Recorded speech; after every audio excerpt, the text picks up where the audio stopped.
1 and 2 and 3 and 1 and 2 and 3 and 1 und 2 und 3 und 1 und 2 und 3 und 1 und 2 und 3 und 1 und 2 und 3 und 1 und 2 und 3 und 1 und 2 und 3 und 1 und 2 und 3 und this is shit. Such shit. Okay, why don't we all break for 10 minutes? You can't even be bothered to respect your lies. Miss Ivanova. No. It's okay. Let's face this. Patricia is gone, Olga. We don't know where.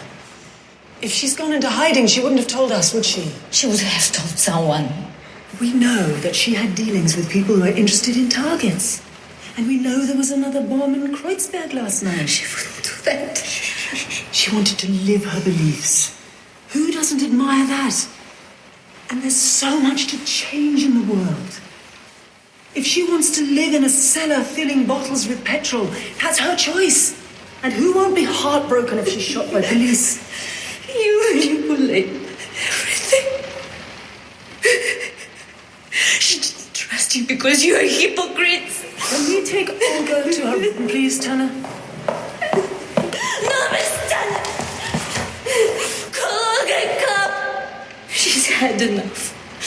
And is going to pack your things and get the fuck out from this box of rabies.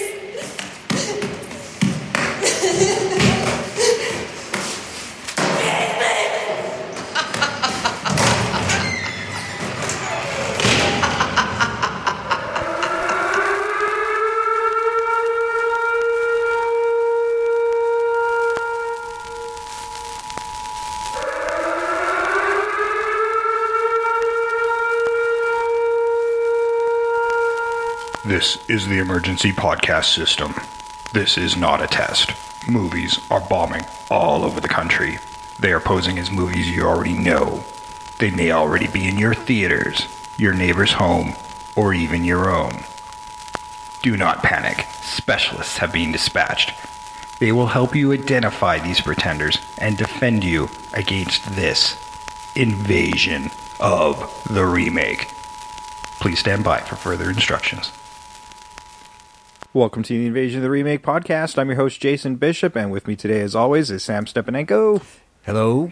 And Trish Coughlin. Howdy. Wow, look at all the energy you guys have today. Overwhelming. Holy. Good morning. It's Good afternoon, it's chill. good evening. We still need to warm up. Honestly, I just couldn't think of anything creative to say, so I just said hi. Oh, this will be a great podcast. Oh, no. I've got Thank lots you. to say. I just couldn't think of anything creative to say about an introduction. We don't want to give it away right away. We're building suspense. Yes. Much like this movie wants to do. Yeah, I like the way you said wants to do. Because I have to agree with you. Oh boy, we're gonna get some tweets. Well, yeah. I think there's going to be some unpopular opinions expressed in this particular episode. Today is going to be concluding our Women in Horror Month. This is our final episode for Women in Horror, celebrating 10 years of Women in Horror and an annual blood drive. So, you still got time to go give some blood and help save a life, and watch some horror movies to celebrate the women in horror that make us scream and squeal and throw the covers over our heads and give us all the frights and scares that we love. And in some cases titillate us a little bit, let's be honest. I wasn't going to go there. That's okay. I did. It's not always that, but I don't know. That's why I said in some cases. In some cases. But horror, I don't know. It's sort of horror got that horror reputation where it's like just somebody naked and screaming and running, and it doesn't always have to be that, but yeah, actually, we're going to be talking about Suspiria today, and this is very much like looking at the dichotomy of these two films is going to be really interesting because you've got one that was made in the 70s where these women, in a lot of ways, are victims, where the other one is very much like uncompromising feminine power. Especially considering the only man in the movie was played by a woman. Exactly. Right? Yes. Well, the only male lead character. There were other males in the movie, but they were minor characters, so yeah. They have very little screen time. Yeah. It's funny, I did not know that Tilda played that character, but as soon as she spoke English, I'm like, oh, that's Tilda Swinton. Oh, Yeah. see, I picked that up like right away. Well, I knew it was 'cause I somebody in heard the makeup, but- voice. Yeah. The voice Makeup kind of also. tips me off, but because I make my notes ahead of time, and IMDb being dicks didn't credit her as Madame Blanc, they credited her as Dr. Klumperer, and I'm like, wait a minute, the old dude? Her physicality in this is even though I knew it was like really the voice that tipped me off, but her physicality is really good. Like as an old dude just shuffling around. Yeah. Well, she's an amazing actress. I mean, there's no Yeah, question. I mean, she's played men before. Yeah, she played including David Bowie. Yeah. Yes. Yeah, no, it's just her thing. She's got that strange androgynous look, and that's kind of cool. No stranger to witches either. No. Nope. The Narnia movies. Yes. Yep. And no stranger to this director either. No, they've worked together several times. He really does like working with her, and I can understand why. I've heard that she is a really great to work with. At this point, I think it's not just like a lot of cases where directors have kind of people like working with and create their own little troupe, and that happens all the time in acting. It's like stage. You have your acting troupe that you like to go to from time to time. I think with Swinton, it really is very much a collaboration with her. I think you're probably right. Yes. Yeah. And she's such a chameleon. Like, think of all the roles she's played. Like Grand Budapest Hotel, that little old lady, and then this, and like just several other characters. The one Snowpiercer. Like what the every time, and then what was the one? Oh, she likes to really get under the makeup and really reinvent herself every time. The Amy Schumer Trainwreck. That took me 5 minutes to figure out it was Tilda Swinton in that one. She's amazing. Yeah, no, I think she has a lot of fun with that, being able to really... Whoever she wants to be. Yeah, and you don't see that a lot. They get typecast or whatever. I mean, she's so far from typecasting and kind of beyond, like, just character actor as well. Like, she becomes whatever this thing she's playing. Yeah, I think the closest thing you could say to her being typecast is that she's very good at the androgynous characters. Yeah. Yes. Right? I mean, that's sort of how her career's kind of developed. I mean, there was where she plays a movie where she played both a man and a woman in the same movie. Orlando. Much like this one. Yeah. Right? Orlando, I believe, based on a Virginia Woolf novel. Yeah, that's the one, yeah. Yeah. Cool. So, yeah, we're going to be talking about Suspiria, the first movie, 1977, written and directed by Dario Argento, based on the book, but uncredited, tisk tisk, by Thomas De Quincey. And the screenplay was also by Daria Nicoldi, who wrote Deep Red and Phenomena. Nice. I actually didn't write those. She was actually in those movies Okay. as an actress. So she's actually better known as an actress, which I is watched which Phenomena is pretty cool. on one of our 30 days And I of think horror. these are all Dario Argento movies too, aren't they? Yeah. Yeah. Yeah, this movie just was huge box office hit in Italy in 1977. I mean, it's famous for its visuals, for sure. It's become a cult hit in all over the world, really. Really, yes. But I think it took a little longer in North America, but it did really well here. I don't have, like, American numbers to share with you as far as what the budget was, but it's probably modest, but at the same time kind of expensive. That those sets are really intricate. The box office, though, in Italy is like 1.43 billion lira. Wow. I don't know what that It could converts be to. It's lira, 80 right? million, yeah, it's lira, but you could have like 50 mil. Yeah, in North America was another 1.8 million. The remake, on the other hand, I'm not sure what happened. The remake's by director Luca Guadagnino, who did the Oscar-nominated film Call Me by Your Name. Which made me nervous with this one. We love this movie so much. If you've heard our Oscar episode from 2017, we love this movie so much. Actually, glad I didn't know that going in. I think he's a spectacular director, like visually stunning. Like he knows how to move that camera. He works with some amazing cinematographers, and I'm not going to take that away from him. The budget for that film was $20 million, but the box office was a mere 6.8, which makes me think it had a very limited run. Because it's Suspiria. Like, you figure just the name alone will attract people to it. When we talked about this, I'm like going, did they release that?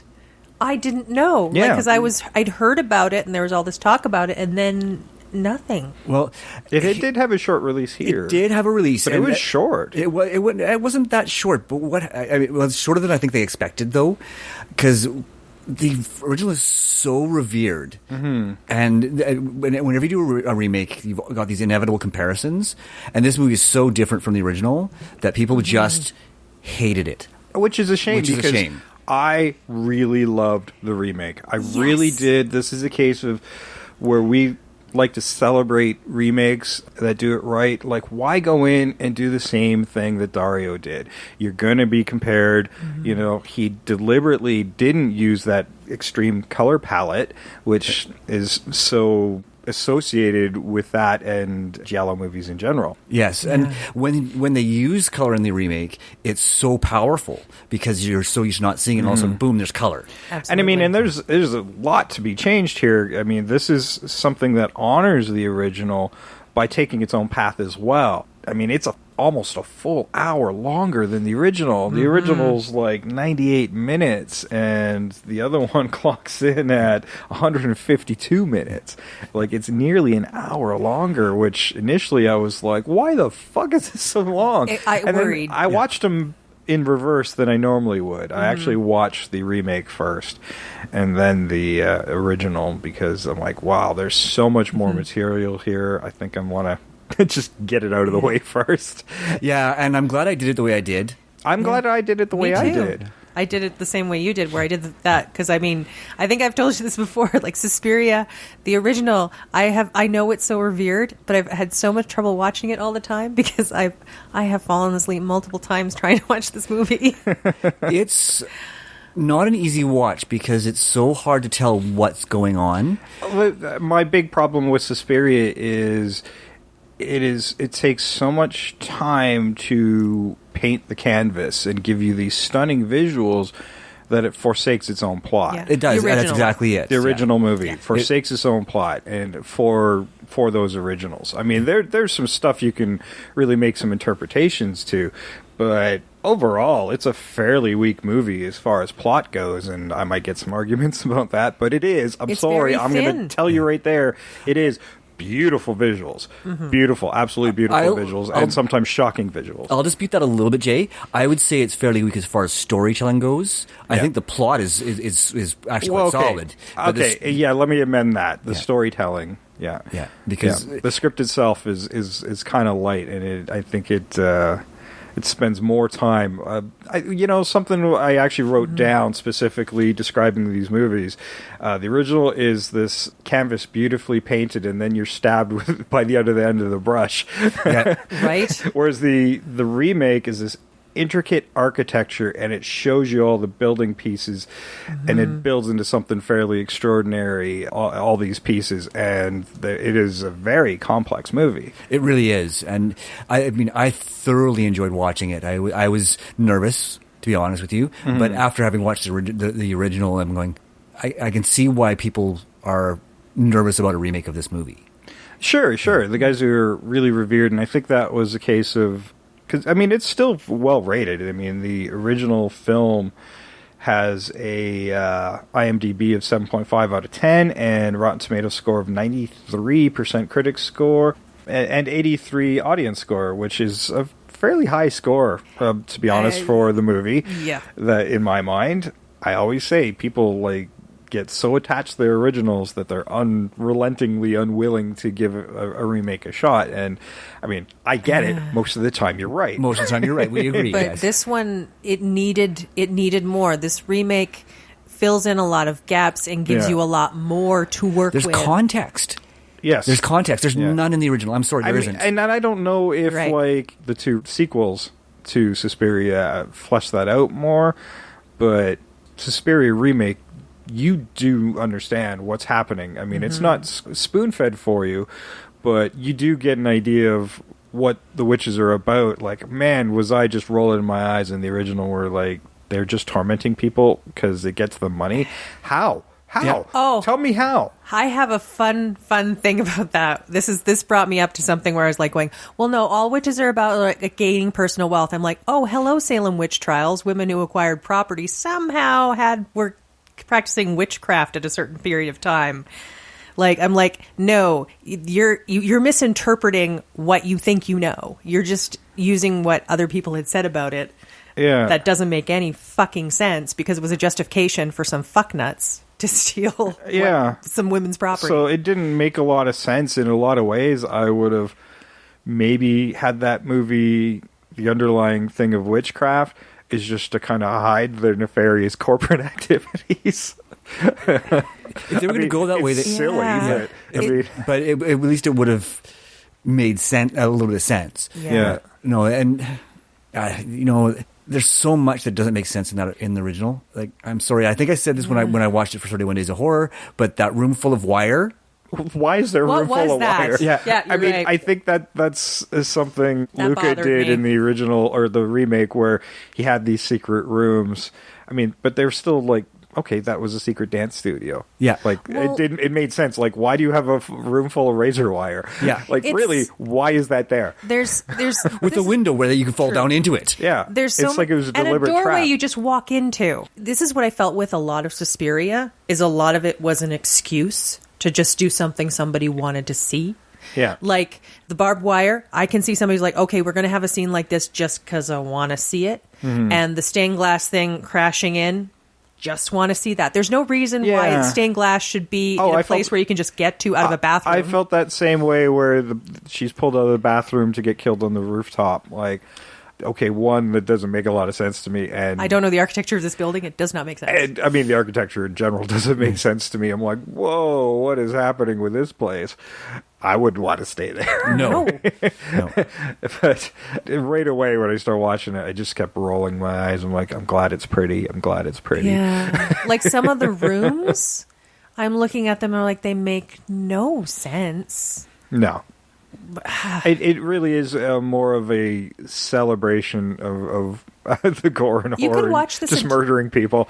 What you should do is just watch Suspiria with the sound off for the entire movie. Oh, because the dialogue's terrible, and just too. consume it that way, and then you get everything everybody loves about Suspiria, honestly. Oh, the fun fact about the dialogue, the movie was originally meant to have children in those roles.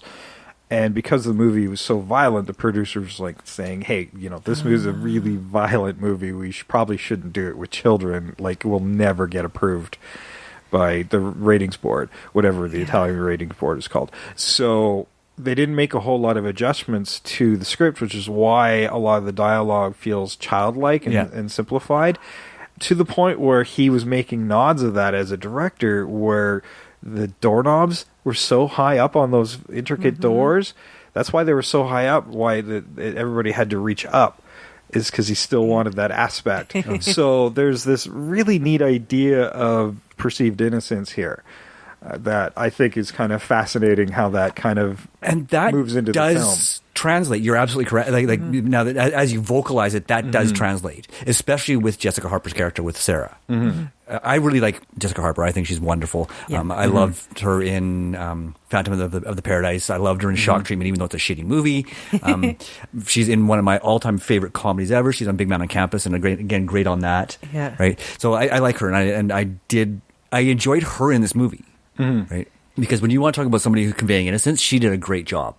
And that innocence, the way that innocence is handled in both movies is interesting, because the innocence of the same character of Susie.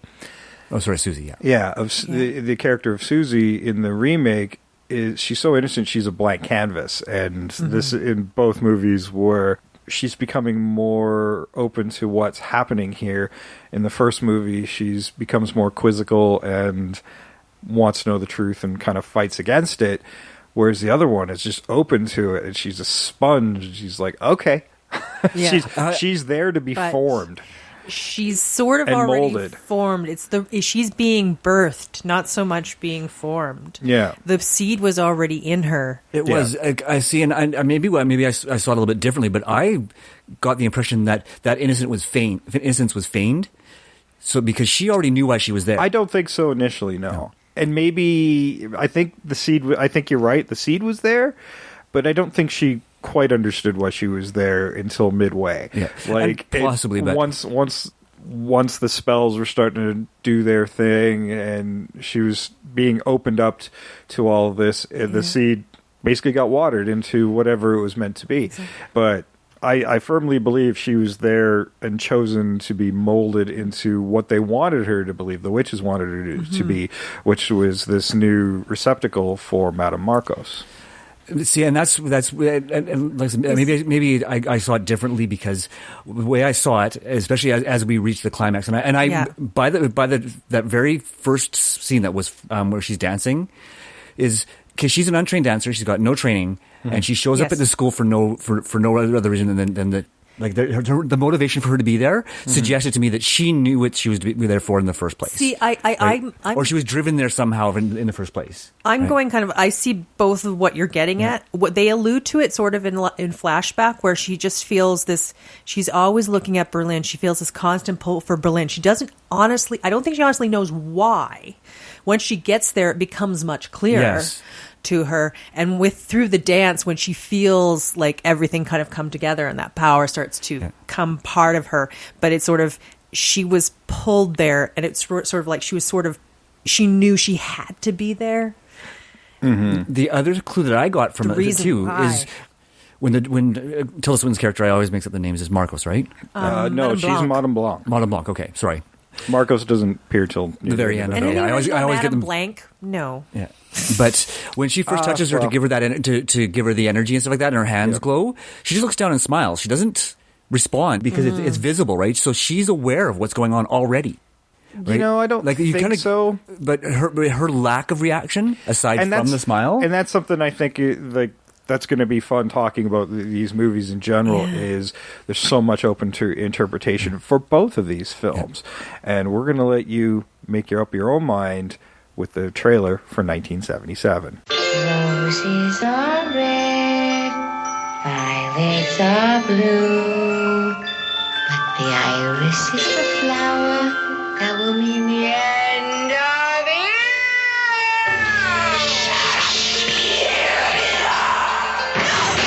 You can run from Suspiria.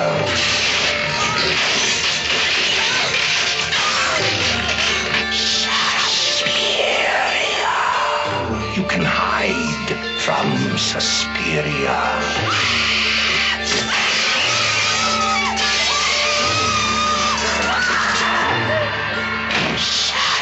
Suspiria. But you cannot escape. Suspiria. The only thing more terrifying than the last 12 minutes of Suspiria are the first 92. Okay, that was trailer for Suspiria 1977 by Dario Argento, starring Jessica Harper as Susie, Stefania Cassini was Sarah, Flavio Bucci was Daniel, Miguel Bosé was Mark, Barbara Magnolfi was Olga, Susanna Giacoli was Sonia, and Eva Axien was Pat Hingle. Rudolph Schundler was Professor Milius, and Udo Kier was Dr. Frank Mendel. And of course, you got to go with Joan Bennett as Madame Blanc. Who they always pronounce blank in that Well, movie. that's just the shitty American overdubbing. I know. That overdubbing. Oh my god. yeah, it was. Well, it's actually interesting. Most of this movie wasn't shot with sound. Like, people were still building shit on set during scenes because they weren't shooting sound because they knew they were going to overdub it for international audiences. Yep. So there was just no sound shot And it shows. a lot of times, which is baffling but weird and kind of wonderful at the same time. I could see, you know What what? a weird way to shoot. I would love to see a movie where somebody just did that, but it was a stylistic choice rather than just out of necessity. Because I think you could have some fun with that, but some of it's jarring, especially when you know some of the actors. Like we were discussing before we started, Udo Kier. That voice coming out of Udo Kier is just unnatural. And it's so weird because he spoke English. Yeah, if you want to see like a comedic nod to Giallo movies, there's a modern movie called The Editor that was American made, but had that strange color palette, did the overdubbing over people who were clearly speaking English. It was great. Oh, and if you want to see Udo Kier in like a very kind of, well, I think a very Giallo-esque type of movie, that Masters of Horror episode that he's in. Oh, I don't remember the name of the episode. Cigarette Birds? Cigarette Burns. Yeah. He's brilliant in that. Or even watch this, Which I think was John Carpenter. Yeah, Yeah. I think you're right. Yeah, even the two Andy Warhol movies he did prior to this, right, were very Giallo-esque as well. I mean, you've watched. I don't know if you've ever seen them, but they are insane. Yeah, Udo Kier was actually brought in so last minute. Like, they had him in the script, but he didn't have time to remember his line. Because they weren't shooting sound, they had some guy hiding behind a bush just shouting out his lines to him. Oh my god! And he would just repeat them. I mean, it was one scene. So Wow. Two actually. Two. Yeah, it wasn't much. It wasn't much. He didn't have a lot of screen time, but Well, there's one where he's just on the phone, so you don't even need him. yeah, No. yeah, that's true. And it's just that other voice. Yeah. The one funny thing I want to mention is the 90-minute original felt longer than the 2.5-hour remake. Yes. Well, I'll disagree because, 2.5 hours still feels like 2.5 hours. But that movie does have a nice pace to it. Like, I never actually got bored even at the lengthy 2.5 hours. And there were times where it was just like, oh, what is happening here? But, I mean, that's part of this, too. I felt like, and I wish I would have been able to do this, was to watch them more than once because they are really intricate and dense films, especially the remake, but the original, there's so much open to interpretation because it's such a loosey-goosey story. Yes, yeah. Yeah. I've seen this a few times now. This is like my second time seeing it, but the second watch, I actually enjoyed it less than I did the first time. Yeah, both of these are firsts for me. From a visual standpoint, from a filmmaker standpoint, I really did enjoy what I was seeing on screen. I loved looking at I did 77. not like the story. It did make a lot of sense, but there were lots of little seeds there that I think really inform and help along the remake, where he took this small little aspect and ran with it. Yeah, absolutely, yeah. It was absolutely amazing. And there's some bits, too, where you talk about how, like, bloody the original one is. There's that one scene with Olga, and she's dancing, and then Olga's just getting destroyed. Oh, in the remake, yeah. So Where brutal. It was one of the most cringy things I've ever watched on screen, where I was just like, oh my god, this is horrific. It was And it's so exquisitely awesome at the same time. It was like, this is amazing. You're watching this beautiful interpretive dance thing happening, and somebody being brutalized by it at the same time with this by the those juxtaposition movements. is amazing. Yeah, and you know what? I want to actually completely connect that to something that's a subtler aspect about that film and the juxtaposition of it, because the remake also happens in 1977 Berlin, a divided Berlin that's really taking its history and it's a divided people, divided by this not just embarrassing but horrific history, and they're coming to terms with that, and now you have this division happening within the school as well. Yes, it's quite fascinating that they bring the socio-political aspect. I really enjoyed that. I really enjoyed and how that. well it ties to what you're actually seeing on screen. Yeah, especially considering you had militant action happening outside the school as well, like the bombs and the It protests. tells you how close they were to the wall. Yes, yeah, but yeah, and then you compare the violence of that against the violence of what's happening in the school too, right? It's sort of, there's a duality there. Yeah, and certainly an intentional one. I mean, it's really well constructed with the subtleties that are in there, and I think the remake will be, given time, will be regarded as just as much of a masterpiece. I think it took Suspiria a long time too, the original. This is one of these cases where, much like John Carpenter's version of The Thing, he's taking a lot of aspects from the original, the heart of what makes that work, and just done something different and created his own thing with it. Pun fully intended. We were talking about how nervous we were about watching this because I wasn't a big fan of Call Me by Your Name, although I respect how beautifully the story was told. Yeah, it's a beautifully shot, a great story. That aspect of, because that was part of his Desires trilogy, and that aspect of kind of forbidden love, it's still kind of in here. Yeah. That mentor-student aspect thing that runs through his thing, it's still there Yeah, for between sure it is, Madame yeah. Blanc and Susie. And how it sort of moves between the two of them, where Madame Blanc is I think like, that's yeah, just kind of a signature of what this guy likes, the stories he likes to yeah, tell. I'm here to mold you. And then at the end, she's like, oh no, these are my daughters. Like, it's sort of, there's that flip there. Yeah, and well, again, that duality of Madame Blanc, where she's supposed to be this evil witch high up in the hierarchy of the coven, and she's at odds with herself as a teacher of these students, as well as her devotion to the coven. These two aspects of her are at odds. Well, especially considering I think that, well, I don't think, I know, that as the story progresses, she becomes very attached to Susie. Susie has influenced her, and there's that really great scene where she wants Susie to jump, right? And Susie's like, basically coaches her and says, but this would be more impactful this way, right? And you see... I mean, part of me thinks like that is all very intentional. Like, part of the spell crafting is the dancing. That's what which it I think is fantastic. And Well, so and that she just kind of shows up at the end too, because they're even right at the end with all that conflict and gore, all the dancers are still dancing. And it's sort of what I got is prior to that part of the spell casting is like these old witches are putting them into a trance so they continue to dance until they let them stop. Like, it's sort of crazy, but when they do the creating that energy within the space. and when they do the performance, you see that note in that book with all the lines and all the grids, and it seems like that's part of what they need to do. They're casting a spell. Well, yeah, they put an icon on the floor, right, to capture that energy. Yeah, when she first walks into that room at the end of the film, they're undulating, but you could see it almost looks like a throne built of bodies. Yes.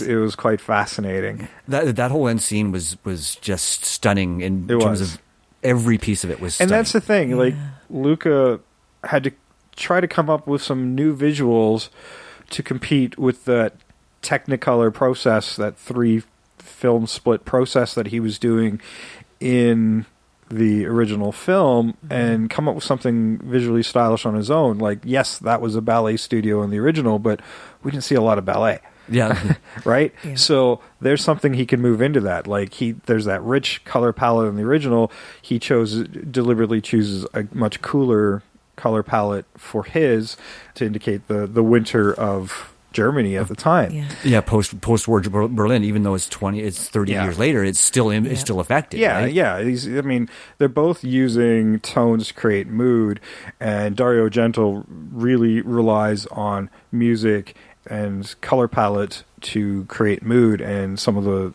the lighting at times is very jarring with the reds and the greens happening at the same time, and because they're opposites on the color wheel, like, I totally see what he's trying to do. And where Luca, okay, we got to do something different here, and he's working with different subtleties, and he's using the dance itself as the visual medium. The movement in this movie is so telling, and a lot of it, like, it's not. I love how it's not your regular ballet, like, it's modern ballet, modern interpretation, and it's jarring, and it's rough, and it's against what they're supposed, like, what people would think dance is supposed to be, what they're supposed to be doing, and so it's very confrontational, and the visual of all of that dance, I loved it. I thought it was so great. much when Dakota Johnson, when Susie's is dancing, and she's got those shoulder blades crunching together, and there's those really sharp movements. It actually kind of gave me chills a little bit. Yeah, it's absolutely, and like all those dancers, like the contortion of it all. Yeah, exactly. And in the original, they actually made Susie sick the first time she danced. It's almost like well, these aren't trained dancers, so let's try to avoid as much dance as possible. Let's make her unwell so we don't have to do too much dancing. Is that's almost what it felt like that they were doing? She comes in, and instantly they're trying to make her the new victim. Yes. So there's some sort of spell that makes her dizzy and unable to perform, and then after that, they've like, okay, Now they're drugging her. Now, They're drugging her all now the they time. give her a false diagnosis so they can drug her all the time. It's much easier than a spell, apparently. But to what end? And that's was just the it. I worst didn't part. understand to what end. Like, she was mainly there to be a victim, and when she starts poking her nose into what's happening with Sarah as well, looking into the disappearance of Patricia, that's when we find out they want to get rid of her, poking her nose in it, like, just kill her. Tell her, and you should But eat something and you've drink been something. fucking with her since she got here. Right? So, and yes, that is kind of explained by, the torment gives them personal wealth. I'm still unsure of It's how dumb. that works, It's but dumb. maybe It's I dumb. need It to doesn't watch Inferno and the third one from 2007, which I can't remember the name of. Color Tears. Which was weird. Okay, this is Madam the of only Tears, I thing think. that happened to me while watching this movie. I was missing, and people talked about me all the time in each of these movies. I thought about that. I was like, Patricia's gone. Patricia's missing. That's something Patricia would say. I'm like, I don't know how to take any of this. Yeah. It's a very weird start to a movie watching experience. Can we talk about Patricia's name, Pat Hingle? Okay. Because there's an actor named Pat Hingle. Pat who's- Hingle. Yep. Yes, and so every time I see, Yeah. every time I've watched, or the two He was times I've in, watched it, Batman. yes, he was. He's been around for a long time. I didn't go back to see Yeah. if Pat Hingle was acting in America when this movie came out, but I wouldn't be surprised. Right. So I just thought it was funny that was a name because there's a famous because of the famous actor Pat Hingle, right? Yeah, I couldn't Yep. get that out of my head. Yeah. Me too. I just kept thinking of the mustache. Yeah. Batman. I would have liked He'd been to around see- for a long time, so I think he probably was already active in 77. That would have been interesting to see that in that movie. I've come to your ballet school. the big, with the big brush. mustache, yeah. It'd be even funnier if he had made an appearance in the remake as the only male lead, have Pat Hingle playing a Yeah. character in a movie where there's a character named Pat Hingle. Yeah. Did you think that was a lot of maggots for one little box of rotting food? Oh, yes. There- Yeah. I mean, maybe there should have been much. more rotting food than that, but that was a lot of out of nowhere. Now, You was think that, they would have seen the signs beforehand? They can't. The amount of maggots that kept came out thinking it- couldn't be in that container. Yeah, and maybe it's because I was expecting the witchcraft aspect of it. I knew enough. I kept expecting that this maybe was a sign of the witchcraft, but they don't really tell you about the witchcraft stuff until fairly late in the film. yes. So I was like, what is this? Just to get everybody huddled in a room so you can introduce the withered body of Madame Marcos behind the curtain, but why would you have her down with the rest of the students? It was just a case of so they could get that revelation and get things started with Sarah saying, hey, wait a minute, and getting that revelation that she was on the other side of that intercom. See, I was hoping that it would have been that. I know that's the revelation she was on the other side of the intercom, but it's if you're taking Madame Marco down in there and you've got curtains all around them, I was expecting some sort of elaborate piece. Again, I've fallen asleep during this movie, so I didn't know what to expect some of the time. An elaborate spell to be occurring outside the curtain by the older witches because they've got them where they want them in the Yeah. middle of that circle. Yeah, and I kept expecting something of that too. Part of me also thought that Olga could have been a witch in training of some sort because she was originally the roommate, and Olga couldn't really wait to get rid of her, despite the fact she seemed happy about getting, the $50 bucks. $50 a week. Yeah.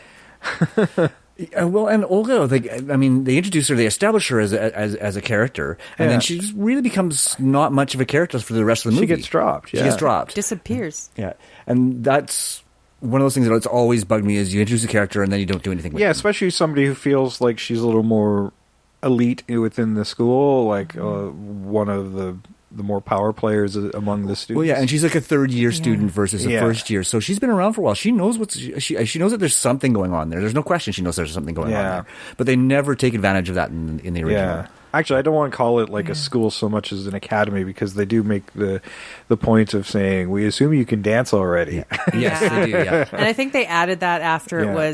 it wasn't supposed to be children because they have most ballet schools, ballet I think that boarding was one of schools. those changes They're that they children. did later, yeah. Because they want to get them trained. The thing with ballet is it's intense, Mm-hmm. and they've got to get your body really messed up to where they want it to do what it wants to do. Yeah, well, that opening scene where Susie first comes into the academy and people are stretching, and there's this one girl right at the door, and she didn't even have her shoes on, but she's doing the points with her toes and stuff.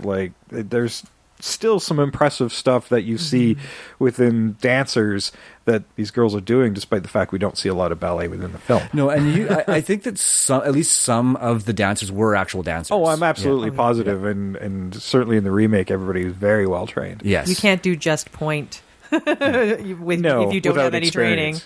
Yeah. No. And yeah, especially without the shoes. No. So, But I like the change in like the style of ballet. That was really yeah, they were taking definitely a modern take it wasn't even ballet; it was modern dance. Modern it wasn't, dance, yeah. well, there's a aspects of modern ballet, take but- on ballet that's sort of like that. Like if you watch The Company by Robert Altman, it's that type of level. There's a juxtaposition. Yeah. Yeah, no, because you didn't see any of the traditional ballet elements in there, like the grace that ballet you normally expect with ballet. All of this was very, very jerky kind of movements, right? And I think that was part of moving away from expectation as well. Again, you know, you're expecting something a little smoother, and you've got this dance style that kind of creeps you out with the story they're trying to convey when they decide to do Volk. And it's strange with original ballet. What's funny is you're supposed to be indicating grace and delicacy with it, but these women and men are playing these incredibly powerful moves and leaps. The power has always been there in ballet.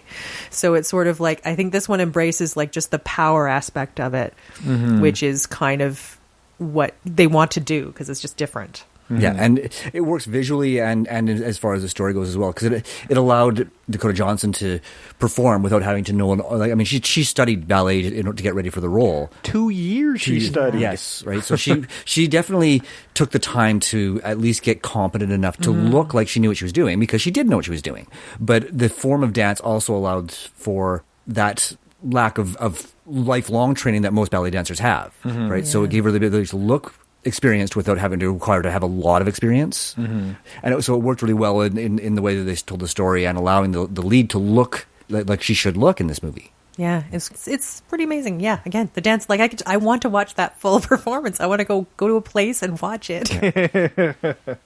I actually wanted more dance, to be honest with you. I was enjoying the dance so much. Yeah, I was too, but I can see why they did that. It's one of those things that, it's a dance studio, but you don't get a lot of dance in the original. So that was one of those places they expanded. You get a little background on Susie and her upbringing in this isolated, small farming community as a Mennonite. And they expand a little bit more on the dreams that are induced. In the original, they're induced, I think, through the drugs and some spell casting, because that light on the wall is indicative for both films. Yes. As a trigger that's showing something's happening that's making her dreams all twisted. Yeah, and there's some messed up shit. Yes, there is. Yeah, I guess there was some stuff that was included in the remake, like some crew member had some weird dream, and then the director's like, that's cool, let's do that.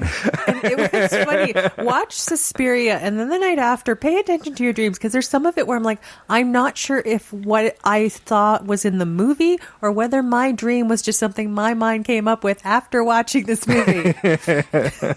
That's weird. My dreams were just trying to interview the filmmakers. I'm like, why did you do this? Why did you do that? So I was trying to work it out in my dreams as to why things were happening in these movies the way they were. There's one thing in the remake that still doesn't fit for me, and it is the doctor. Because the witness, because his story, aside from the fact that he was the witness, didn't really drive the story forward in any way. Like a lot of that. That's a subtlety, and I think an indulgence, because this director does have moments of overindulgence. And from my research, he's based on a real person who survived the war and was a psychologist, and based on subjects of his book on, I'll let people Google that because I can't explain it. Right. Oh, wow. But there are certain aspects of that person's book that were inspiring the plot line of this movie. Oh, wow. So it's another one of those juxtapositions based on the papers of this guy. Yeah. So that's why they brought that character in as a real person, and he in some ways replaces Udo Kier's Frank Mandel and the Professor Milius as well.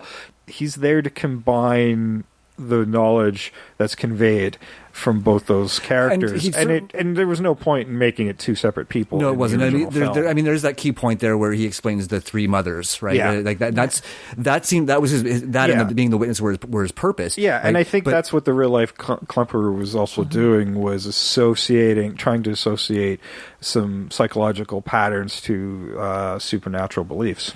Yeah, it's just his whole story about his wife, and that almost felt like an excuse to bring Jessica Harper in for her cameo. Yeah. Which we love. We love seeing the original cast members show up in remakes. If you're going to bring this guy in, don't just make him some informed extra. Give him some stake as well. Yeah. So when they're playing with his trauma, that he's still, in his later years, is still trying to come to terms with his missing wife that went missing during a really nasty thing that happened in the 40s called World War II. Yeah. In and the Holocaust. Germany time, yeah. Again, that strikes to that division that was still happening in the 70s. But it started to feel a little heavy-handed with him. And I mean, but if you're going to have somebody in there, don't just have them there to regurgitate a bunch of knowledge. I always find that, okay, yeah, that's fine, you're there to move some plot points along, but it feels clumsy because I have no connection to you. Well, and that's what we're supposed to have there. Yeah. I think what part of it was is he was supposed to serve. I liked how they combined it into like one character that provided several elements that were part of the story. Yeah, one and has the connection to Pat as that's what I was going to say. Is Pat what would have been that connection? I don't think Patricia. we needed all his backstory. Patricia is the connection, but the other thing about it too is it's Patricia. It's her knowledge that really kind of informs him. It's not much else, but they also need to have an outsider who has been completely outside of the school the whole time. I think that's what they were supposed to do. Like, because it was Patricia's been in the school and then come out, so she can be kind of an unreliable narrator. So I think the idea was to have somebody completely outside who is narrating what he knows and what has come from Patricia and through her notes and all of that. Yeah. I think that was the purpose. Makes sense to me. Like I said, the character itself, wasn't extraneous. Right? The character belonged there. Yeah. But that backstory didn't need to happen because his connection to the school was already Pat. Yeah. Right? I mean, yes, I think that was something that extra story with the wife. But, I did want to know more about him. Like, this guy's seen a lot of history. He's lived a lot of history within his own country. I mean, given the perceived age, he probably went through World War I and II. Quite possibly, yeah. Quite possibly. So he really is that bridge for that division within the country. And having that little subplot with his wife, gives you a little bit more something to attach to when he is taken by the Coven, because then you feel some sort of jeopardy for him and connection and risk for him, because you don't want to see anything bad to happen to him, right? No, and so I mean, without that, I don't know if I would have had that. See, and I would have, because he was already concerned about Pat, right? But the Coven is manipulating him through that trauma, and so you do need to have a trauma to manipulate him in the first place. So his missing wife coming back as a vision that the witches have cast was a nice idea, and then you brought a good place to bring Jessica Harper in. See, I see that, but what I probably would have done, I don't know, I would have brought Patricia back, because he seems quite worried about her. Like, he gets rid of her stuff to try and kind of break the path of where they can find her. He does and care her disappearance for her. is his motivation to look deeper into into the covens and the witches, right? So, and I'd also like, when you're talking about backstory too, like to talk about, I'd like to get more like into the psychology. We know he's a psychologist, but like sort of how he's dealing with like a lot of stuff like through his psychology background. Yeah, no, I'm still going to defend having the backstory, because his investigation technically is less important, because you already got Susie doing it.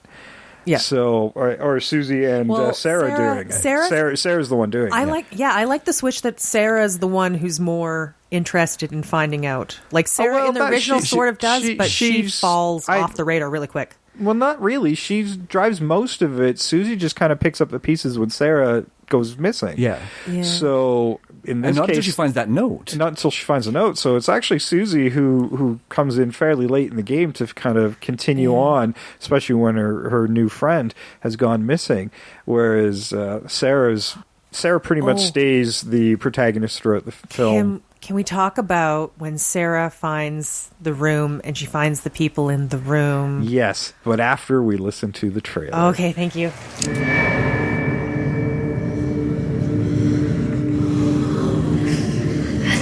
dream she gave me things. Perfect balance, perfect sleep. Oh, she wants to get inside of me. I can feel her. Oh, she can see me.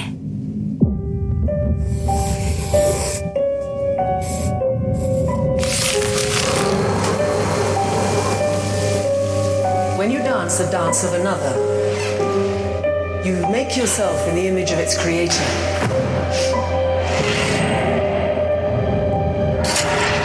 I feel like I'm not even here yet. The dumplex incredible. 1 and 2 and 3. When she transmits her work. You have to decide, what is it you want to be for this company? There's more in that building than what you can see, Doctor. You're living with dangerous people.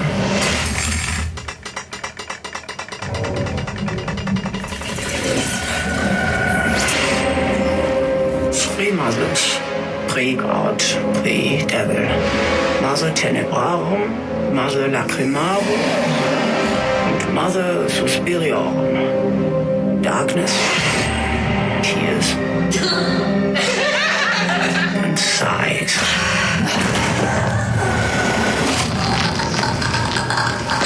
You're making some kind of deal with them. I don't know what you're talking about.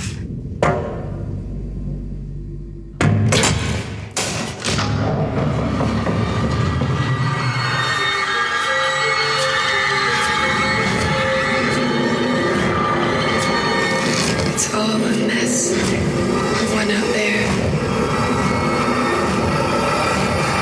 The one in here.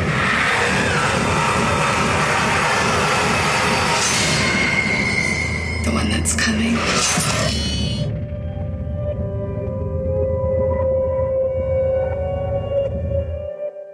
Okay, yeah, let's talk about that. Oh my That room. gosh.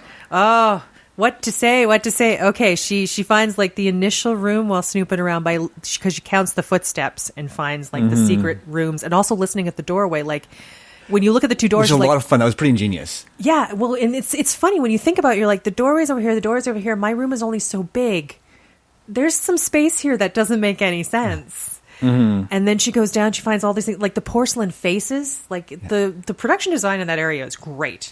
But when it comes to the performance, and she puts on her makeup and goes away, and then she's down there and hears things and finds people. The fact that they were undying, right? That was Yeah. just so... They were sacrifices. Yeah, they were sacrifices, and and it just sets up that end scene so beautifully. Yeah, they're so, especially in the remake where they're so tortured and still kept alive to be sacrifices. The magic's kind of keeping them alive. You get the feeling if Susie hadn't broken that dance at the beginning, Olga probably would have died entirely, but she kind of stops, and that's something that Madame Blanc says. And there's a few people there. There's like an amputees in there. Yeah. Like, it's like what they've been doing to this. But I think this is also the nugget from the original film, where Madame Marco is only kept alive through the life force of these when we people that she's first taking. seen Marcos in the remake, and you see like these failed attempts, and we hear about that during the film, these failed attempts of trying to get her a new body, and you can see some of those pieces fused with her. Yes. It is horrific. Oh my God. I mean, hats off. It was grotesque, but I could not look away. Yeah, exactly. Yeah. Okay, I didn't get through the cast on this, so I'm going to do this really quickly. The screenplay for the remake of 2018 is by David Kajanik. Yeah. Kajanik. Okay, and he's actually writing the new Pet Cemetery out Well, later has written this year. actually, seeing as it comes out next Yeah. month. Well, it's pretty quick. Soon. Yeah. As I said, the director was Luca Guadagnino from Call Me By Your Name. It's weird how high Chloe Grace Moretz's credit is on this, considering she's about 6 minutes of screen time. That's why I got so confused. But she's become one of our horror remake darlings, because we talked about her way back in episode 28, Let Me In, and just a couple weeks ago in episode 175, the remake of Carrie. That's and right. there's a couple more. That she's done there's as more. well. Yeah, we're not done with her yet. Yeah, not by a long shot. Dakota Johnson is Susie in this movie, and definitely the actual star of this movie. And I'll just be like, she's the lead of the movie. yeah, she's the lead of this movie. And Yeah. I was a little skeptical considering the 50 Shades trilogy that she was in, and how terrible those movies are, but she's got some chops. So this is one of these films you're like, okay, don't judge her on 50 Shades. No. Tilda Swinton's always amazing. She plays Dr. Klemperer and Madame Blanc. Doris Hick is Frau Sesame. Malgorzata Bella is Susie's mother, which only has a little bit of screen time. Angela Winkler is Miss Tamer. Vonda Carpriola is Alberta. Alec Weck is Miss Milius. Jessica Batu is Miss Mendel. Elena Fokina is Olga. Mia Goth is Sarah. Really liked Mia Goth in this movie, by the way. Clementine Hadart is Mrs. Boucher. Miss Mendel. Huh. Yes. Call back. Yes. This cast is really, really solid. It's... And I like the fact that he was completely unafraid to mix casts, much like Argento did, by having American and Italian and French and German actors all mixed in here. And I like the fact that he wasn't afraid to use the German, because then they were in Germany. Right? Yeah. And then they incorporated some French too, because there's the bit of dialogue where Madame Blanc says you need to learn French. Yeah, and they are showing that this is an international troupe and school, and you think about the major centers for dance and ballet, European countries, especially France and England, and that's where your focus audience is going to be. So yeah, you want your talent to be versed in those languages. Well, the use of language is also another nod to the diversity and division within Germany, because Germany was becoming very multilingual at that time, because you have American people, American troops living in Germany. You have American bases, and you have the French there as well. So it just all comes back to that duality of Berlin at that time. And that French cafe that they go to all the time. Yes. Luca was doing a lot of sort of showing that. Yeah, right? he was doing a lot of building and making sure that everything was kind of indicative of that moment in time. Yeah. And he did a beautiful job at it. He did, and when you're talking about the color palette he used, was also, that's the way I imagine post-war Germany, right? Is still kind of gray and rebuilding, and Argento's version was very Art Deco. But it felt more Italian than German. Yeah, well, I mean, that's the style that kind of defined Italian film at the time. Yes, for sure. At least Italian horror at the time.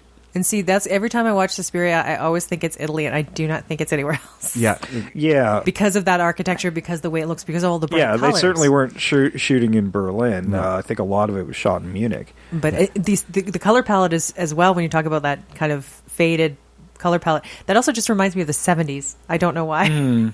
Well, yeah, you think about 70s film in general. Yeah, we can go back to Casino Royale, because remember they show Germany, and it's those same types of colors, right? The darks and the grays and everything's kind of just a little washed out. That movie was shot in the 70s, right? And I almost wonder if maybe he looked at 70s films and went, well, that's the way Germany was portrayed in the 70s films as well, as sort of this gray, washed out, rebuilding country. Now, there's a nice twist at the end of this movie. The original film, Madame Marcos, they call her by her real name, but she's one of the three mothers of this coven, and she is also known as Mother Suspirium. In this movie, that's a different mother. Well, there's three. It is Marcos, Blanc, and Suspirium in the remake. And so what the coven is essentially trying to do is they've recognized Marcos as the leader of the coven during this vote much earlier in the film, when they're walking through the dinner scene. Yes. And it's interesting that the girl I call Goggles, right, with the big glasses, who basically is the really poor eyesight character of the blind person, the blind man who used to play the piano in the original film. I want to talk about that too in a second. I need to talk about her. Yeah, we'll get back to that. Yeah. But the twist is Suspirium is this witch in the coven that's been presumed gone, and is actually resurrecting through the body of Susie, and the spell goes bad. It's been manipulated. The spell's technically already happened, and Susie's become Suspirium at this point. And anybody who voted for Marcos gets the touch of death. Yes. Yeah. Well, I think like Mother Suspirium, she's like, you are a fraud. Yeah. You're out. Yeah, unfortunately, Madame Blanc was abstained, but she was murdered by Marcos before the reveal. But she lived. Did you see that moment? Oh, well, I don't think she's lived. She was just still hanging Still on. alive, yeah. I don't know about living. I wanted to see like what happened in that moment, that magic moment. But it does make you wonder, because much like this, couldn't she be resurrected in a new body? Right? Well, and I mean, if you look at Mother Marcos, right? I mean, she clearly should be dead. I mean, she's right. So this neck snap throat thing that, oh man, yeah. Well, she was hacked as living if, that way. Yeah, she was hacked as if Marco had hit her with like a sword and was trying to behead her, but didn't get all the way through. Yeah. And it was so cringeworthy when they lifted up her head and then just fell back down. Well, she looked around. But there was also her head doesn't really move, but her eyes do. Yeah. And there's this kind of weird air release gasp as when her head drops back down and she falls back in the position she was in, and it's like, oh shit, she ain't quite dead yet. Yeah, like I wonder if she's trapped in this body she can't use anymore. Yeah. Right? And it makes you wonder about Suspirium. Like, okay, Suspirium was this monster under the floors that I initially thought was Marcos, and no, that was the only that was a male character.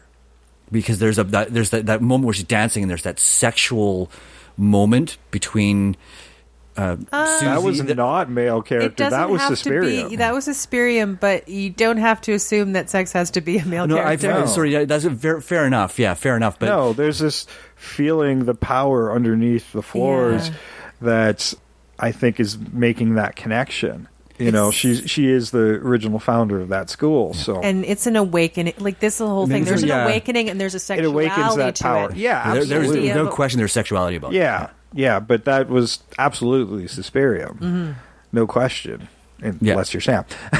No, you're like you say, I think that was the seed, and then like that Suspirium spirit is like, oh yes, this is my new. But there's that. Hello, Vessel, how you doing? Yeah, and but you don't have that knowledge until way later in the film, and I'm like, oh, that's clever. Yeah, because it was a fake out. Because I wasn't expecting that. Oh right, yeah. When that happened, I was like, I didn't know what to say, but I was like, yes. Yeah, and it makes you wonder when Sarah had discovered Patricia down there, and this body, which I guess was Suspirium, is crawling towards her, and she freaks out and leaves the room. It does make you question what the motive was there. Like, was she actually trying to harm Sarah or something else? Like, I think Madame Blanc was trying to harm Sarah. I think Suspirium but that was wasn't sort Blanc. of... No, it wasn't Blanc, but Blanc, when Sarah's wandering through those hallways and they open up and she gets a compound fracture, that's Madame Blanc. But under there, she's not getting harmed by either one of those. Like, Patricia's just holding on to her and saying, Sarah. Part of me thinks Suspirium was actually trying to help her. Yes. But just didn't have enough energy to do so. She's just a husk. Really, at that point, until the ritual was complete, and I think she wanted Sarah to get there to help complete the ritual. Yeah, absolutely. Right. To give her the power, and that's possible too. Yeah, but it draws her towards the truth as well. And this witchcraft in the remake really concentrates on that rule of threes. 3 mothers, 3 sacrifices, being Olga, Patricia, and ultimately Sarah, who go through horrific torture and then are granted release by Suspirium at the end, who's trying to make a kind gesture. It's like, do you want to live or do you want to die? And, and it's after what they've gone through, she grants them a painless death. What do you want? I want just a kiss, and then you're done. It's kind of a loving release, isn't it? Yeah, it's she's like, I'm so sorry, like just crap. Well, I didn't have the power, and she just say I didn't have the power to stop them then. Yes, and because she even says that to the doctor. It's like, I'm sorry that you had to go through all that, but I didn't have the power to stop them. right? So she's not she's benevolent as she can be. Yeah, right? and it Certain makes you things need to wonder. happen. Yeah, it makes you wonder how much of that is Suspirium and how much of that is Susie. But Well, and which leads up to a whole really interesting conversation, actually, doesn't it? yeah, And I mean, I kind of have the whole idea that like Suspiria is just sort of an aspect. Like Susie's kind of a Vespa, but it's sort of like, remember in Star Trek where you had like kind of the hybrids? You had like it's Deep Space Nine, the one chick who is there was the other. She's called a certain name because 7 like, of 9? No, that's Voyager. the tall. I don't know. I've lost. She's got spots. It's sort of, Okay. Yeah, you know who I mean. It's Yeah. Terry. The actress is Terry somebody, but it's Yeah. sort of like they embodied the spirit of somebody who was like previously there. They're sort of like, but part of them also exists. A host, yeah. That like a race was host. a host to these aliens that lived in their Yeah, stomachs. or but whatever. who they are still exists. Yeah. So I think that's sort of Symbiotes. that. Yeah, symbiotes. Thank you. Yeah, there That's you the go. word. Yeah. Been dancing around for an hour. But it's the symbiotes. But what I love too is like she's very loving when it comes to giving them a release. But she's like, okay, anybody who has gone off the path, your head's going to explode. Well, yeah, because Marcos was really not a benevolent. She was a selfish, evil a leader of this coven, and a lot of the votes for her to stay that way. Blanc knows it. Blanc got a small portion of those votes initially, but and then she abstained from making a vote. I guess she was one of those people like, well, I'm not going to vote for myself, but I don't like this cunt either. Yeah. Yeah, I have no good options. No, She's like so- going, maybe I will. They can vote her in, but eventually I'll figure out my way out of this. Yeah. Yeah, because even her contribution to the wooing of Susie seemed reluctant, like I said, because they developed this very strong connection throughout the movie, and it was so well done, right? Like you're almost not sure who's wooing who, Yeah. right? I guess I'll go back to that scene where she's enticed by that initial dance, is drawn in by her audition, as it were, Yeah, and her audacity. and her audacity as well. Yeah, they're really in both movies. It's her audacity that does get her the attention of the matrons. That's true. And I mean, in the remake, I want to go back to that audacity. That's why I thought that she already kind of knew what was going to happen. That's like, because even when she was a child, there were things happening to her. You were talking about her desire to go to Berlin, and the fact she didn't feel like she fit in with her Mennonite family. Like I don't think she had a fully formed idea, but she knew that she had a purpose, because there were these moments. Her mom thought she was evil. Yes, on her deathbed, and her that mom was did for a long time. interesting. But really, if you're not within the Mennonite community, you're trying to leave, branch out, experience the world, or whatever. I mean, would it take that much to get perceived that way if you're leaving such a sheltered life? Well, she does say she was the other group. They were worried they'd be becoming too liberal. Yeah. And it's like, okay, yeah, no, you could do any myriad of things that was not normal. Again, that is evil. one of those small moments that's kind of left for you to interpret. Did she or didn't she? And I think we're all split on this particular subject. Now, you wanted to talk a little bit more about Glasses and Blind Guy, yes, who's killed by his own dog. Yes, which was traumatizing. That made me so sad. That bit was upsetting because I was and unnecessary. Yes, well, right. but most of the deaths were. harsh. Most people were in that movie to be victims. Yeah, I know. And that is something that's very different, where the women are victims in the movie. Not all of them were women, of course, but people were there just to be victims, where it's a much stronger premise here, where these are strong women. This is a very feminist film in a lot of ways, this remake, and represents a new mentality. Well, and like you say, they're meant to be victims, but for no real good reason. But at least in the remake, they're sacrifices for a purpose. So you get why they're even doing it. Yeah, I was unsure why they bespelled the dog in the first place, or made up. In the original, yes, there's no reason. Oh, there was only one reason. Yeah, because he defied them. He got fired, and they wanted revenge. That was the only reason they did it. Oh well, yeah, no, I know, but they they prompted it in the first place. Like, they said the dog had bit the little kid. The kid, which is the son of one of the matrons. Nephew. The nephew, okay. And but we never actually see that. No, and you know what? Every time I look at that nephew, I'm like, that kid did something to that dog. And that's what I said. I was thinking, too. I'm like, that kid... That little fucker. Was a little fuck. Yeah, so I'm like, if he did get bitten, so he did it and prompted it, or they're just lying about it one way or the other. The child they lied were about they it, were right? intentionally trying to get this guy out because I think he wasn't corruptible.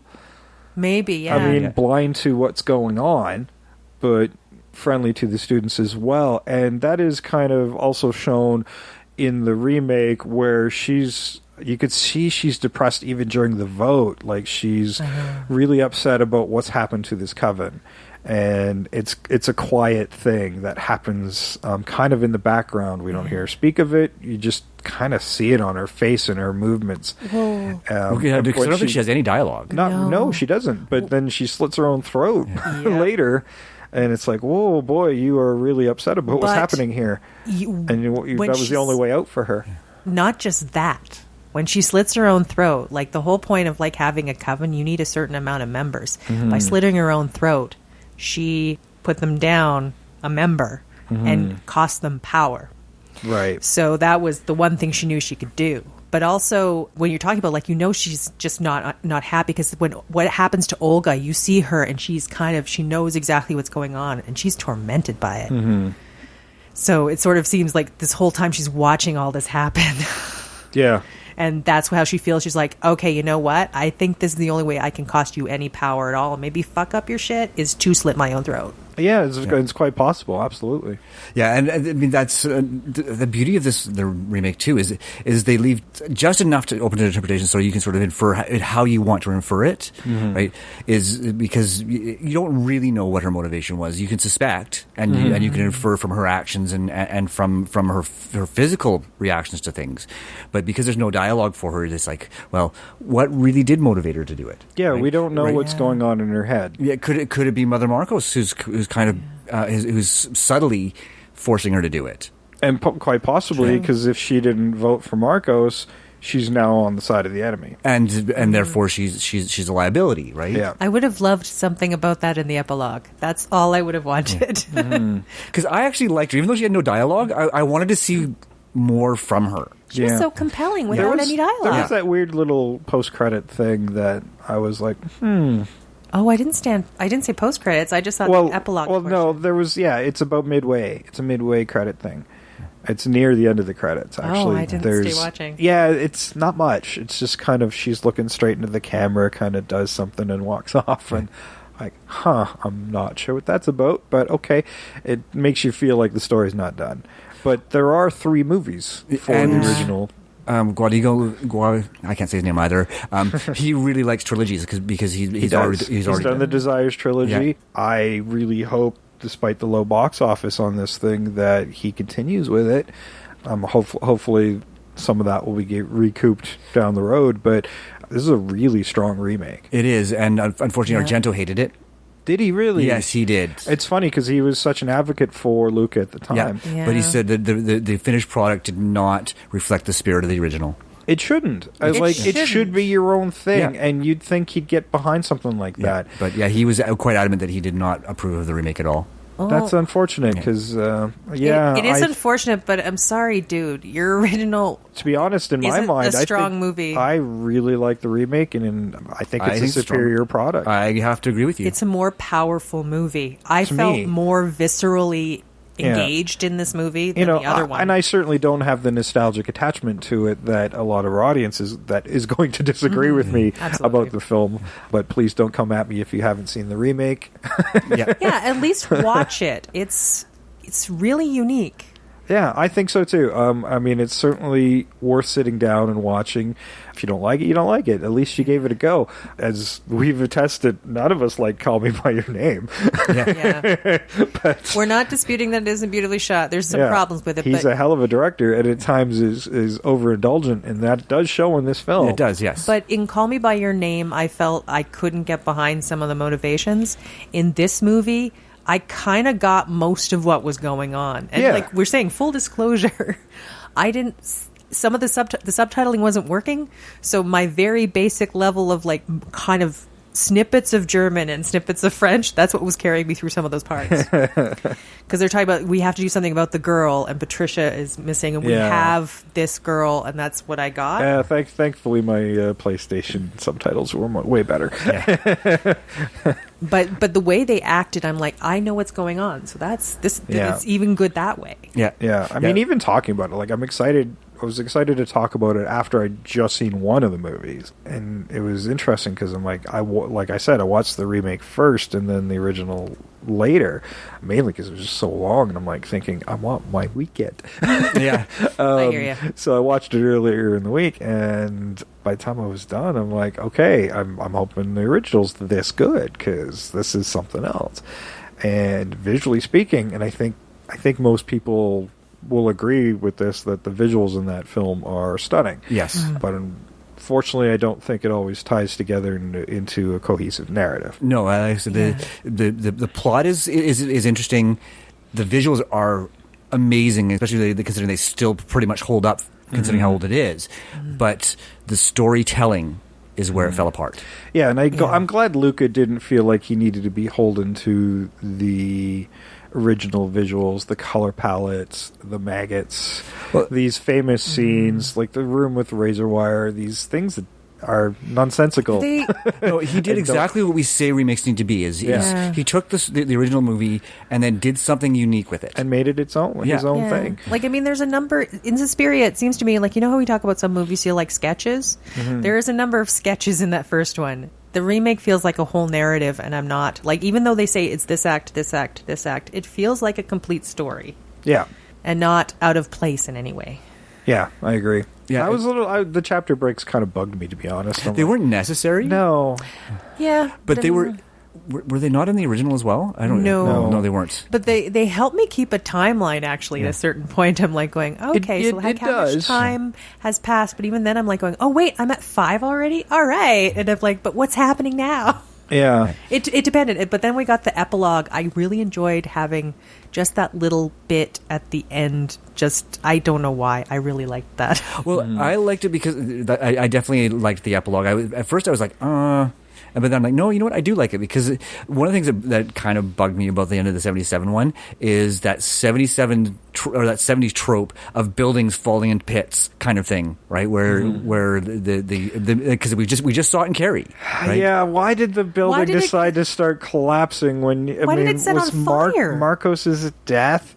When she was invisible. Yes. I mean, it was the lightning that was lighting her up, but they gave her just enough of a glint to stab her in the neck with. But was Marcos being Suspirium the power that was keeping this place together as a whole? Alive? Like, well, does it rot when she goes away? Was it maybe harmed during the war, and it was her power holding it together, which is a stretch. It is a stretch. But because that's not something Dario Argento was trying to tell and convey within his story. But I have to create that narrative in my brain to like make it make sense. We have to justify it because I had so many eye rolls in watching the original. Like, because like in '77, I'm sure it was a great scary film. Today, just these things seem trite and eye rolly because you've seen it a million times, but that's because everybody's ripping off Suspiria. Yes, right, and I that's I think one of the reasons that it is so well revered. But you know, it's still. It deserves the reverence it gets. There's no question, right? I mean, do I think it's a better film than the remake? No. Yeah. Right? Do I think the remake will exist the way it does without Suspirium? No. Absolutely no. No, I mean it's a very informative film in terms of horror and horror visuals. Like it does so much. Yeah. It's just that we've seen it so. You're right. We've seen it so many times because of this movie, and when you look back on it, you look back and watch it based on its impact on cinema rather than its contributions rather than as a film itself. Yeah, and I think its contributions to and how it changed cinema certainly can't be denied. It can't be denied. Its contributions are good visually. Yeah, I mean, 30 years later, 40 years later, yeah, I mean, there are things that are going to be dated, and it doesn't quite hold up anymore. There's one thing in it that didn't feel at all dated to me that I really What's thought that? was kind of cool. When she comes across Sarah and she's got the pins in her eyes and she's tied to the thing, and I'm like, ooh, that got me in a real place with the eye pins. Yeah, I have to agree. I mean, as far as horrific visuals go, pretty good. I mean, the stupid trap with the razor wire, like, okay, well, I could see Jigsaw doing something stupid like that, but wouldn't you just had her getting killed by the razor wire? I mean, guy opens the door, it still slices her throat, so what was the point of the razor wire? Yeah. Exactly. I mean, you could tell it wasn't razor wire, like, you could tell it wasn't supposed to, it was supposed to be barbed wire, but you could tell it isn't. Well, yeah, because they didn't want to actually hurt her, right? Well, the poor actress still wound up getting hurt in there a bit, because Yeah. she was getting pinched and shangled within the wire. Well, yeah, itself. because you could tell she was really tangled up in that. Yeah, oh, yeah. I'm watching going, how the hell are they going to get her out of there? Yeah. Well, growing up in a farm, you get introduced to certain parts of wire, and you can get a little tangled if you're playing where you shouldn't. And As a kid who spent the first 10 years on a farm, I totally understand. exactly, and especially like sometimes you get barbed wire, and you're like, you get one piece off, and then another piece is stuck, and then another piece off, and another piece is stuck. Yeah, right. Yeah, it's the nature of coiled things that don't want to uncoil. Oh my God, yes. Trying to do fencing. Okay, sorry, we're off track here. Yeah, but yeah, I mean, they could have come up with a better device, but for some reason, Argento wanted a scene with a room full of wire, Yeah. with a recessed floor, a window up above, And a door on the other side. Sense. It makes no sense whatsoever. Yeah. And that's all I'm going to say about that. From now Yeah, on. well, and at the end of the day, I think both movies have their moments of self-indulgence. Yeah. Yeah, and I mean, Yes. then the hallway with like the curtained kind of doors. You've seen that hallway probably 1,000 times. Yeah, in since cinema then. now. Yeah, I mean, that's just the influence of Suspiria on other movies.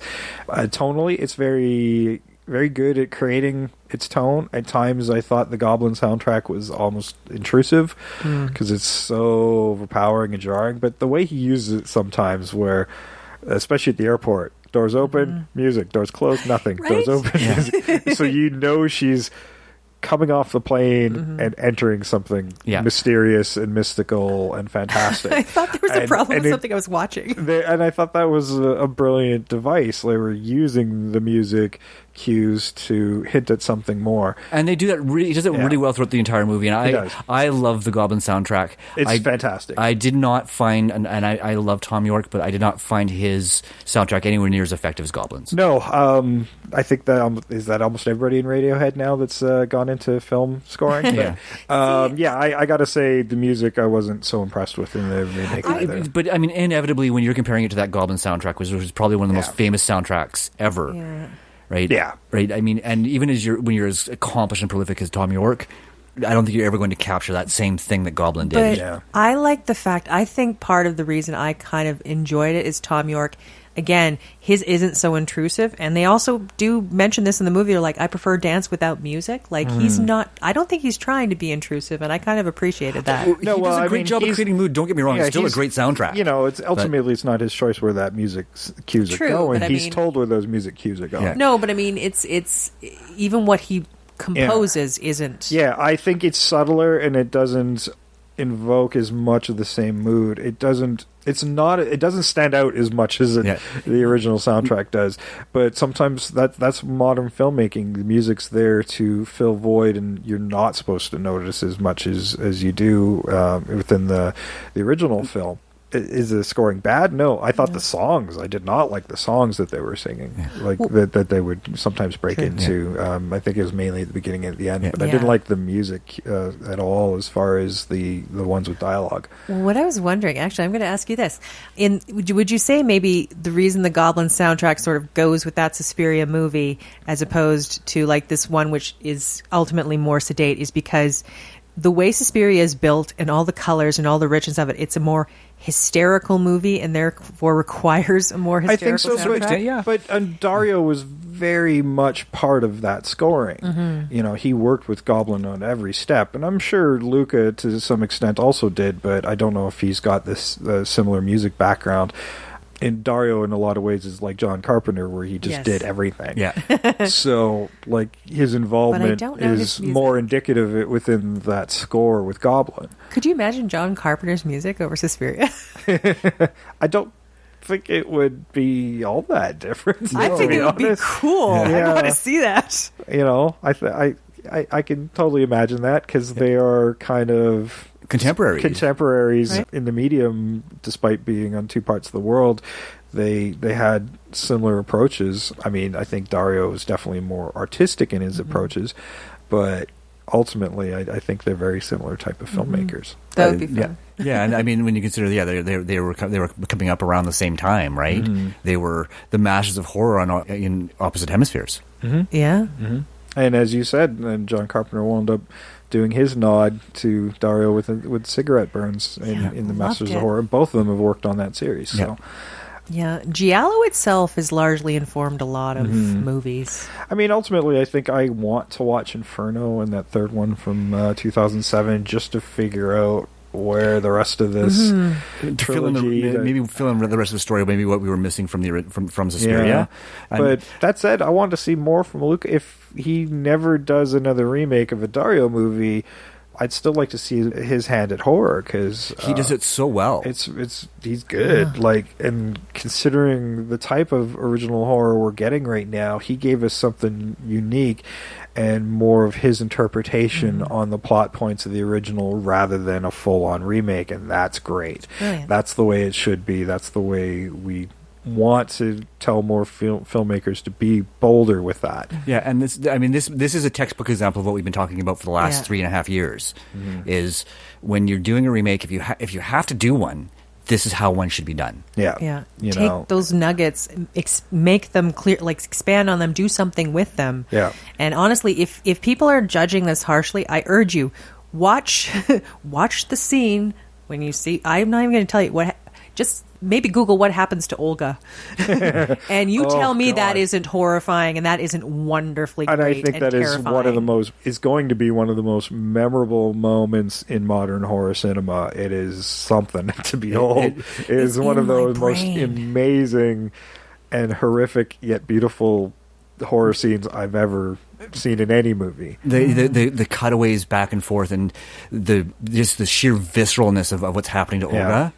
And the visual is flawless. Yeah, like it is absolutely flawless. Like as you see her breaking. Yeah, there's no. And the mirrors. It's seamless. Like there are no seams. Yeah, You're seeing reflections upon reflections of what's happening to her because of where she is. Oh, just being broken and the bruising and the swelling, and she becomes like almost monstrous with how much battering she's taken during this dance, and her bones are breaking because her body's contorting in ways that she's not controlling. Yeah. No. And instead of moving with it, she is breaking, and it is Not to mention the cleanup. Yeah, my initial the cleanup was awful.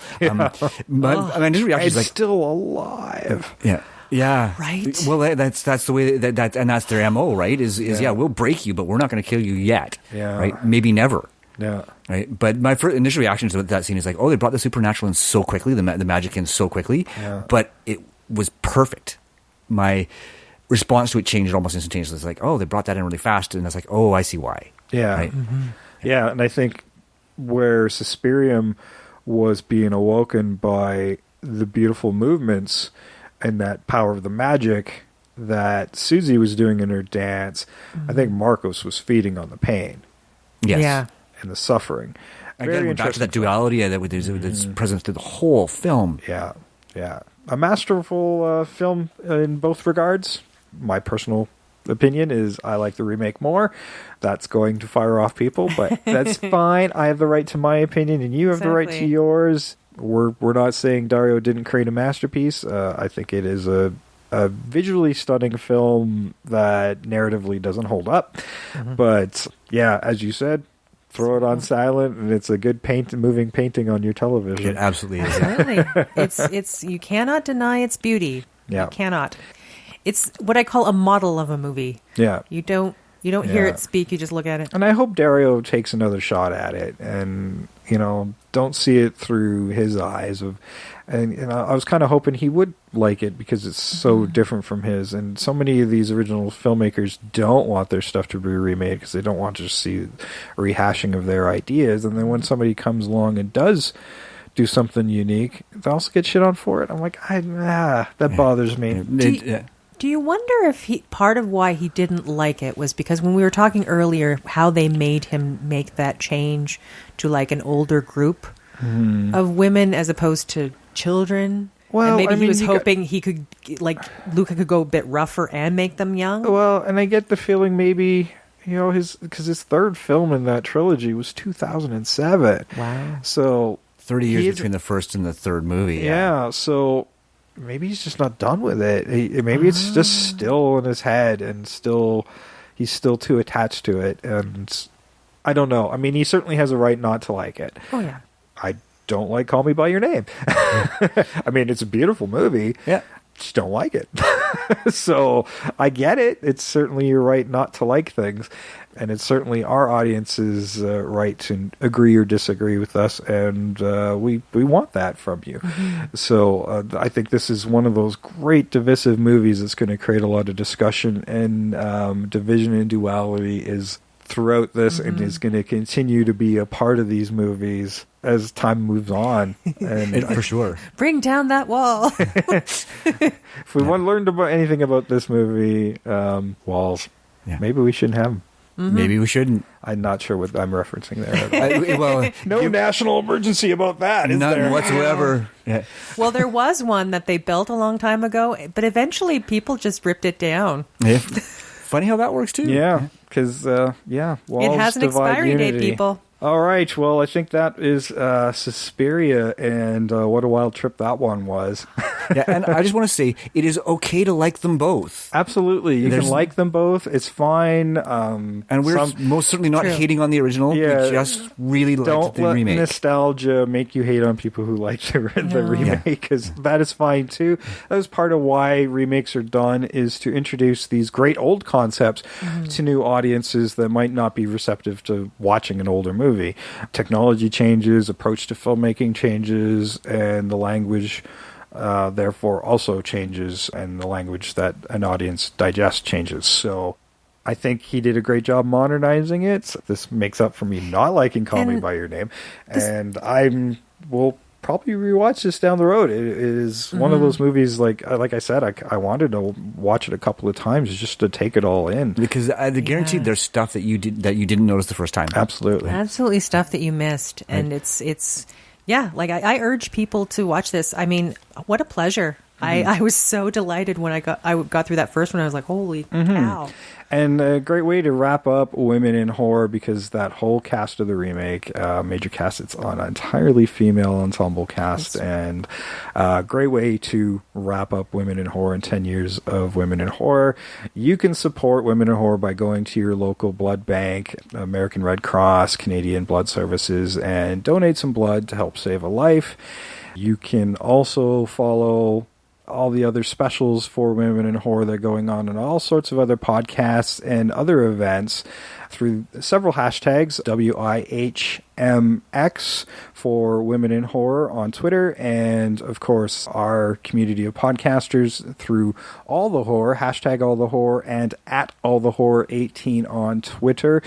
It's not just for Women in Horror. We used it through 31 Days of Horror. So when some horror events happen, keep following at All the Horror 18, hashtag All the Horror, to see where the next thing drops. All the Horror is a little hub. It is a little hub, yes, and is growing and expanding all the time. It's so we're looking forward to seeing lots more come out of there. That's right. It's a movement of scary things. A movement of scary things. That sounds like a really good short story. Or my morning. Read my mind. I was going to make that joke if you didn't. I can get the potty jokes in once in a while. And hey, we're an invasion as well. Join the invasion, just like at Majestic Melody and at Chad Fackler1, our super listeners over on Twitter. Hey. help spread the word. They help spread the word, help spread the invasion. They are part of the invaders. I'm going to make them generals. Nice. Generals within our army.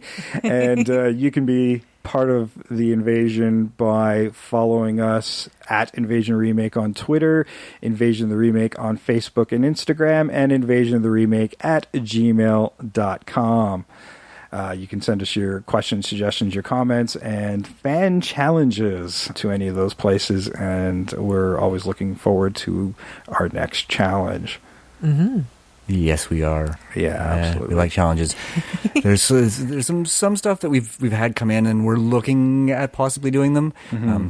Some of them just might not be possible, though. That's true. We try, though. We try very, very hard to make sure they happen. There was one challenge that was put towards me, and I'm like, it's an anthology film. And see, yeah, those are hard. I think we had a discussion about one once, but that's still tricky. I'm like, that's a lot of recasting. A lot of recasting. Yeah. That's like, it's not just one movie idea. That's essentially like 3 or 4. So, and it's sort of like anthology movies. We can just remake it with different stories. Yeah, that's just being mean, really. Yeah, exactly. Here's your title, and we made up a whole new story. What is it? All the creepy things. What was the name we had earlier? I don't remember. Go back to some old episodes, and you can all tell the moving. us. Just now, it was all the moving creepy things. I can barely remember conversations I had with Sam earlier in the week. So. Yeah, we could just. What was it? The Spooky House. We had one episode. We just wanted to make a movie called The Spooky House without knowing anything about it. We could just do that. There you go. But then we wouldn't be Invasion of the Remake. That's right. True. It'd be invasion of original ideas. And it doesn't roll off the tongue as well. No, and we want that invasion. Well, technically we do. We're anti-remake, really. But if they make them this well, like this one, I'm a little more for them. Yeah, so, exactly. I mean, don't be lazy with your remakes. This is a hopeful remake. This gives me hope for some remakes. Absolutely. It really does, yeah. Yeah.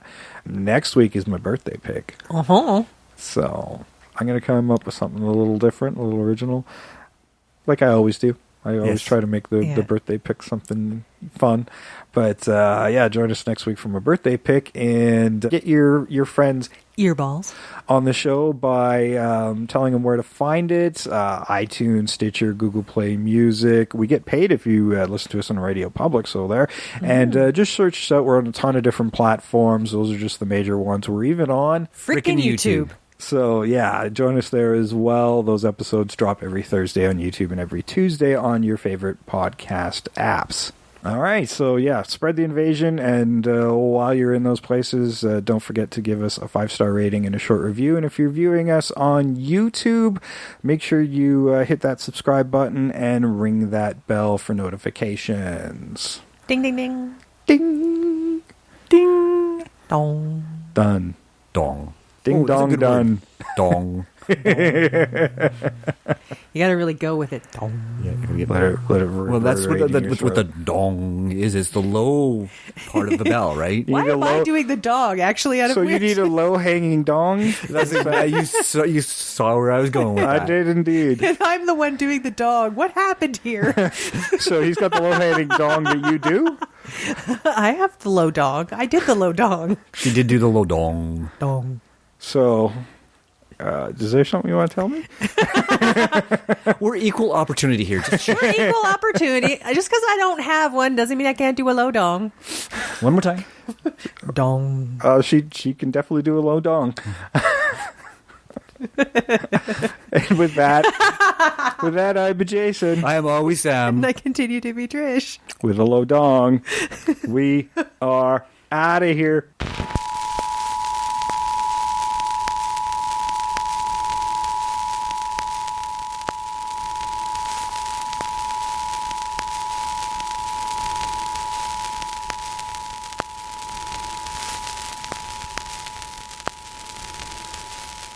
When you dance the dance of another, you make yourself in the image of its creator. You empty yourself so that her work can live within you. Do you understand? Yeah. You're in a company now. You have to find your right place. You have to decide. What is it you want to be for this company? Is it the head? The spine? the sex, the heart, The hands. I want to be this company's hands.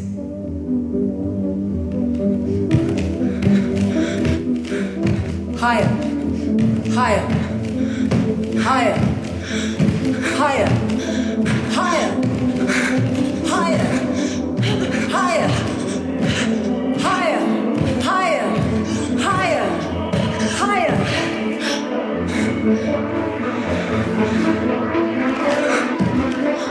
Higher, higher, higher, higher, higher, higher.